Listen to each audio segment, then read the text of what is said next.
If you've ever participated in a protest or online or through your writing tried to challenge power, so many times we start questioning ourselves, what is it that dissent and protests do to power?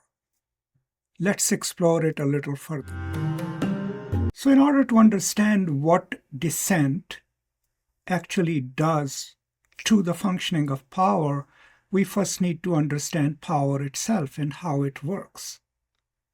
One of the best insights that I came across was in a 1972 Foucault-Deleuze interview. And I'll post the link in the description to that article in that interview. In that interview, Gilles Deleuze, the famous French philosopher, while discussing power, explains that power's natural drive, its tendency, is to totalize. It wants to be the only mode of explaining things available.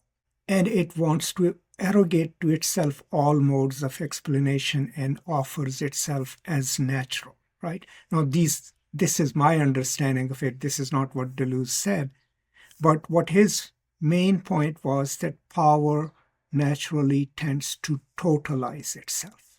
So based on that, then, what he offers as a mode of resistance is to constantly keep pricking power here and there so that it cannot totalize itself. So if we keep this understanding of power in mind, obviously it's coming from Foucault and then Deleuze, that power, according to Foucault, is diffuse in the world and it works through various discourses. It moves through the body politic like the blood vessels in a body. When power moves like that through knowledge, prestigious institutions, law, it regulates our actions, our bodies, and our ways of experiencing the world.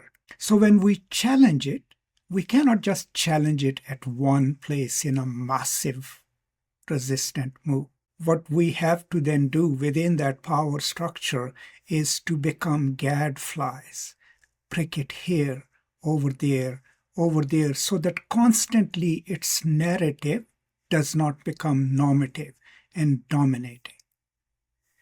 That mode of resistance then enables small groups in United States, in UK, in Pakistan, in India, now with the help of the internet, to constantly keep mounting a critique of whatever is being done anywhere in the world.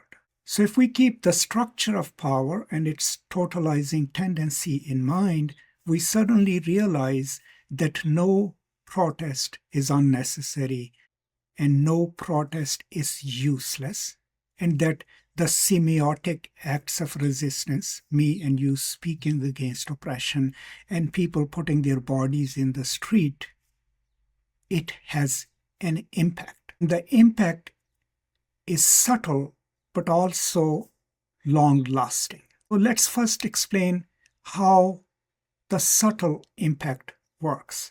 And I'll use an example from my own life as a professor just to make a point, right? It's not to point out how brilliant I've been, no, but just to share how slight acts of resistance within a departmental setting helped us change things. So those of you who know me, at one point I was a tenured professor. And the department that I worked in was really a nice big department, but it defaulted on the traditional mode of thinking of an English department, British lit, American lit, right? So I was an outlier. I don't even know why they hired me as a post-colonialist, but I was there. And when I sat in the first meetings in the department, there were like 4 or 5 of us who were not part of the mainstream. We started noticing that when senior colleagues made decisions about the future of the department or what to do, they defaulted on what their traditional view of English department was, which is we do British Lit and we do American Lit. And we realized that as a group, we needed to start collectively speaking about how to complicate English studies. So we got together and we started talking about, okay, can we add Latino, Latina perspective here, right? Can we add African perspective here, African American perspective here? And so collectively then we started posing these questions in the department meetings. Now, obviously, there was not retaliation, but resistance first. But eventually, what this did, this little act of resistance maybe, right, or dissent within a small department, what it did was that the power brokers in the department internalized that we will ask questions, right, when they propose something new. So they started building in a response to our dissent in their articulations.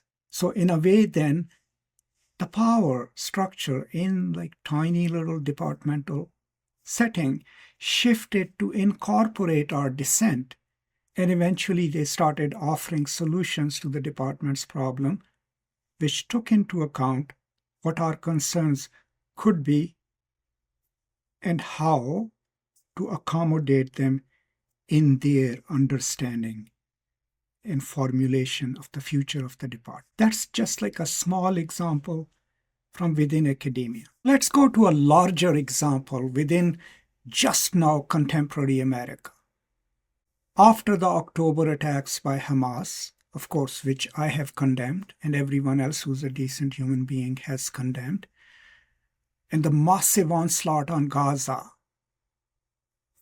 we moved into a political terrain in United States where obviously State of Israel has its own stabilized, totalized narrative.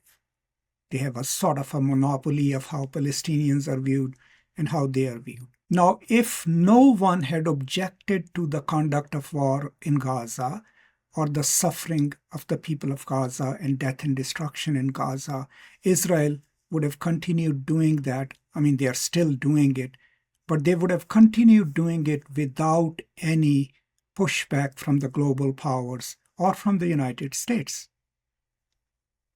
The current US president is an ardent supporter of Israel. He would have not felt compelled or impelled to do anything. That was the normative structure of power vis-a-vis Palestinians and the State of Israel in the United States. Suddenly, people started speaking against it, against what was happening in Gaza. But suddenly, a small popular movement emerges.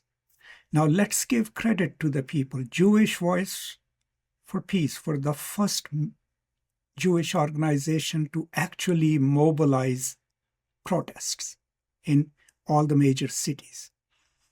And then the students, Columbia University students, who start an encampment. This is a pro-Palestinian, anti-war encampment. And suddenly they spread. A lot of people maybe thought it was futile, right? A lot of people thought maybe they were misguided. But what did it accomplish as a mode of dissent?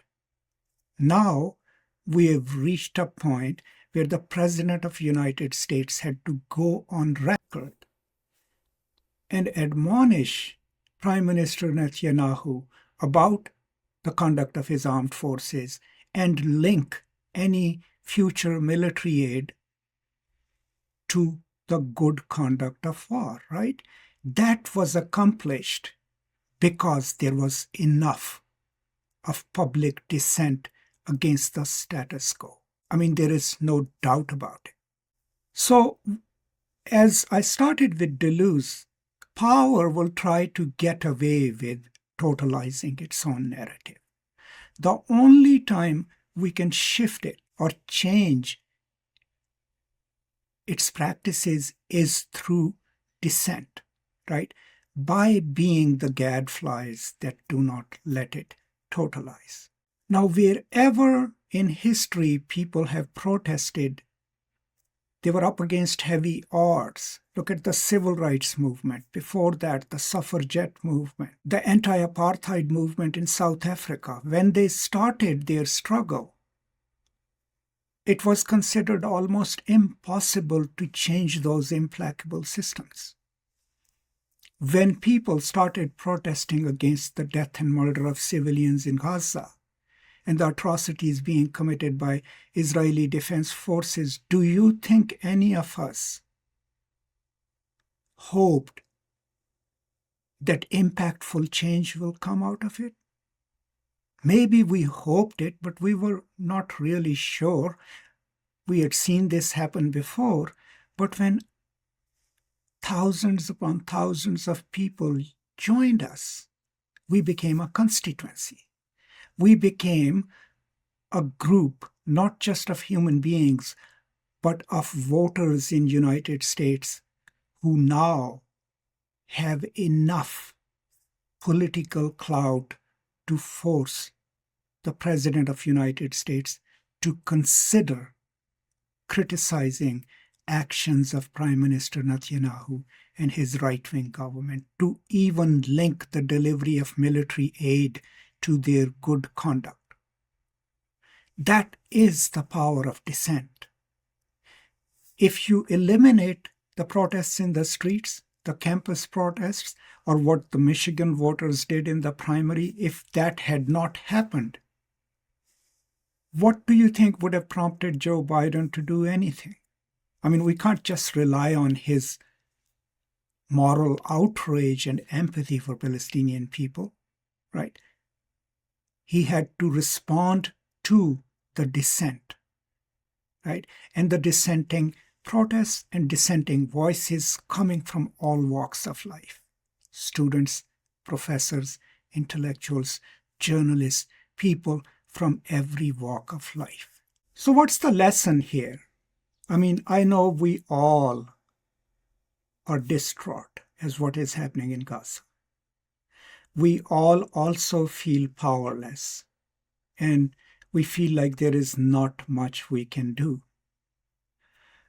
But it's important to remember that if we come together as a collective, in our disparate groups, we don't have to be at one place. We don't even have to have similar politics. But if we all come together to oppose what is going on in Gaza, what is happening in Gaza, and those of us who have the tools and the means to expose the atrocities, if we keep on building our resistance in diverse ways, eventually, just like the small shift has happened in U.S. foreign policy, larger shifts can happen as well. There was a wonderful article, I think it was CNN that did that. And I'll see if I can find the link to it and I'll post it in the description. And in that article, the journalist had done surveys, and what they discussed was that the support for Israel in terms of political parties in the United States has shifted. And that is, majority of young progressive voters now align themselves with the Palestinian people. Now, it might not be a significant percentage right now, but down the road, this has already shifted. Electability of the Democratic contestants, and it will eventually shift the politics of a major political party in the United States. Now, obviously, the conservative movement has not seen that kind of shift, but at least because of constant dissent and protests in the name of humanity, and because young people put their bodies at risk, put their futures at risk and came out on university campuses and in the streets. Because of that, one of the two major political parties in United States now has to consider the plight of Palestinian people in national politics. And that, to me, is the beginning of a huge positive change in American politics. So overall, to sum up, whenever you feel powerless and feel like your dissenting voice does not matter, remember every major movement in human history, including the anti-apartheid movement, the Black Lives Matter movement, the civil rights movement, and now the fight for Palestinian rights to a dignified life, it started tentatively as something that was heavily opposed by power. But most of those historical movements won and changed history. And if you are in the street, on the internet, speaking for the Palestinian people and feeling alone and powerless, remember, you're neither alone nor powerless. And tomorrow, when you look back at this moment, you'll remember and you'll be able to tell yourself that when history needed changing, you were part of the change, part of the dissenting voice. And that is something to live for. That would mean you did something with your life. That's all I have today. Thank you so much for your constant support. Thank you so much for taking up the cause of Palestine and Palestinian people. Stay safe, take care of each other, be kind and generous, and I will now see you next time. Until then, as always, peace and love.